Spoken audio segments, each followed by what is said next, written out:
मुख्तार जी, क्या आपको लग रहा है कि बड़े फैक्टर रहे जो बीजेपी के पक्ष में गए और पहली बार बीजेपी सरकार बनाने की स्थिति में जो रुझानों में हमें दिख रहा है? देखिए एक चीज़ बहुत इम्पॉर्टेंट है कि इस पूरे के पूरे इस चुनाव के दौरान जिस तरह का एक लफाजी की लंपटनामी उभरी और उस लफाजी की लंपटनामी ने दुष्टतापूर्ण दुष्प्रचार किया, उसको दरकिनार करके जनता ने जो शानदार वोटिंग की है उससे जनतंत्र की जानदार विक्ट्री देश के सामने दिखाई पड़ी है।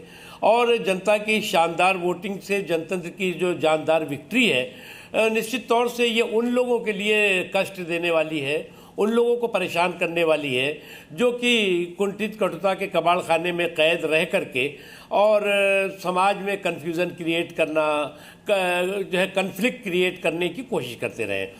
जहाँ तक ये जनतंत्र का सवाल है, देखिए जनतंत्र की जागीरदार जो है वो जनता होती है और जनता जिस जनतंत्र की जागीरदार होती है उसमें वो जनता तय करती है कि किसको पार्टी को जो है वो मालामाल करना है और किस प्रत्याशी को जो है वो कंगाल करना है।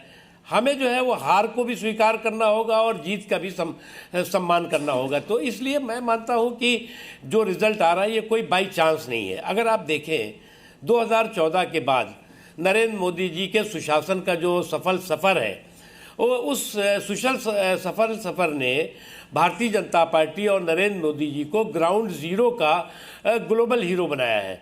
और ये सुशासन के ग्राउंड ज़ीरो का ग्लोबल हीरो जो नरेंद्र मोदी जी बने हैं, उसका नतीजा है कि आज लगभग जो है वो मोर देन 30 स्टेट्स में इस दौरान जो है वो चुनाव हुए जहां भारतीय जनता पार्टी जीती।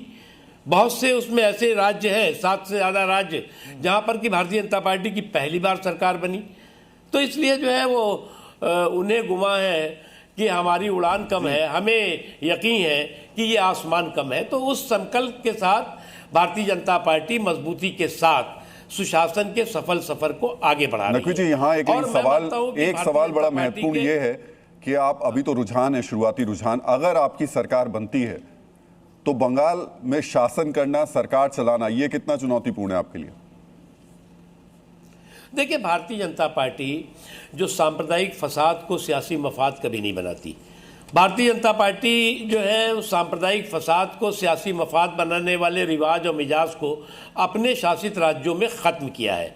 और इसीलिए जो है वो जो लोग सांप्रदायिकता की अफीम लेकर के, तुष्टीकरण की अफीम लेकर के घूमते रहे हैं, वो छूमंतर एक के बाद एक होते जा रहे हैं।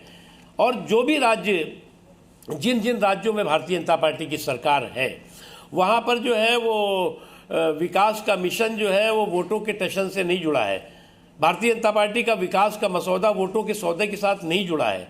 मजबूती के साथ समावेशी विकास और सर्वस्पर्शी सशक्तिकरण के संकल्प के साथ भारतीय जनता पार्टी काम करती है। ये बात सही है मुख्तार जी, जो लोग चुनाव अभी तक जी इस चुनाव में हिंदू खतरे में है, सनातन खतरे में है, अवैध घुसपैठ, ये मुद्दा बीजेपी ने पुरजोर तरीके से उठाया। लेकिन अभी जो रुझान में आ रहे हैं, और अभी सुकांता मजुमदार जी भी हमारे साथ जुड़े थे, उन्होंने भी कहा कि हमें भी जानकारी मिल रही है कई बूथों से, वहां से हमें मुस्लिम वोट्स मिले हैं। ये एक्सेप्शन है, ये अपवाद है।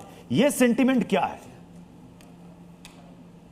देखिए, मुझे लगता है कि मुसलमानों को भी इस बात का अच्छी तरह एहसास है और कि जो है वो जिन जगहों पर उन्होंने वोटों में कंजूसी की भी, तब भी वोटों में विकास में भारतीय जनता पार्टी या मोदी जी ने कमी नहीं होने दी। वोटों की कंजूसी के बावजूद भी विकास में कमी ना होना इस बात का प्रमाण है, इस बात का प्रतीक है कि भारतीय जनता पार्टी समावेशी विकास और सर्वस्पर्शी सशक्तिकरण के रास्ते पे चल रही है।